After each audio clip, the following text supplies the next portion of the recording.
Peter Zalmayev in Kiev, and he is the director of the Eurasia Democracy Initiative. That's an NGO dedicated to promote democracy in post-communist nations. Good to see you, Peter. Just first of all, given that you are in Kiev, before we discuss anything else, how is the situation where you are? Are you seeing also people getting out safely from Kiev? Is the ceasefire holding even?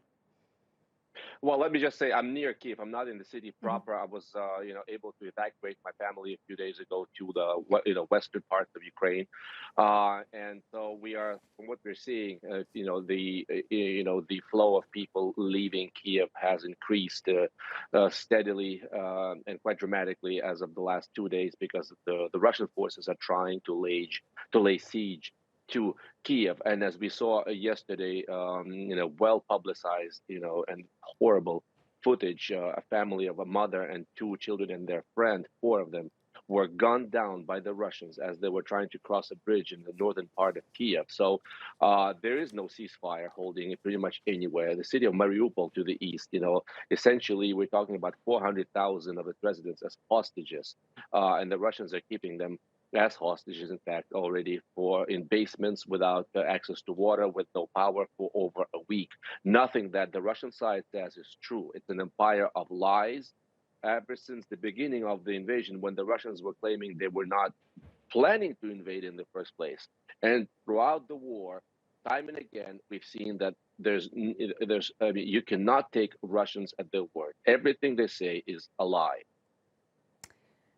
And what then, we've seen Russia operating in Syria, for example. What can we take from Syria and apply to ceasefires now in Ukraine?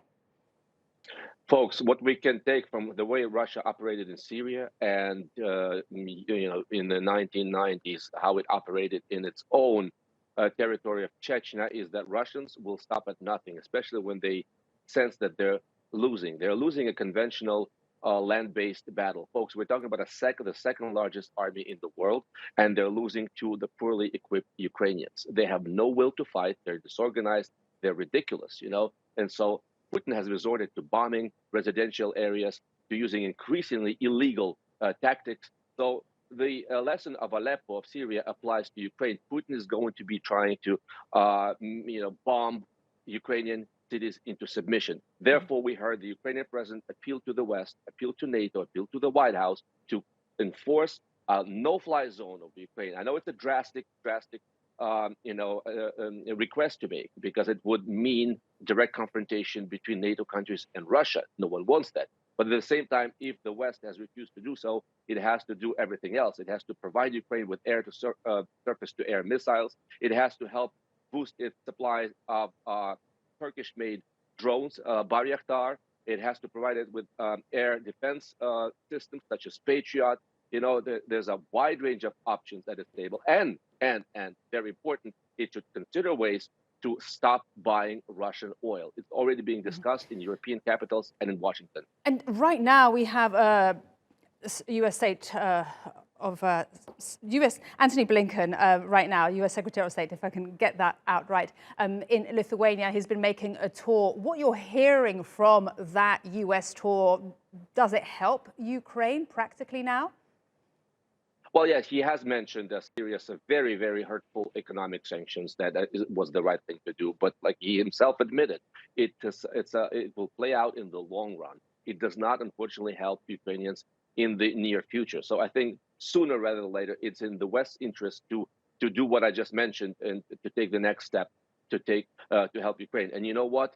Once Vladimir Putin decides to start shelling Kiev, a city of 4 million people, I suspect that NATO will revisit the issue of enforcing a no-fly zone. But once again, I think they have to decide very quickly before we see large-scale destruction in Ukrainian cities. And just very quickly, yes or no? We heard Lithuania's president saying that Putin will not stop in Ukraine. Do you believe that he will go further?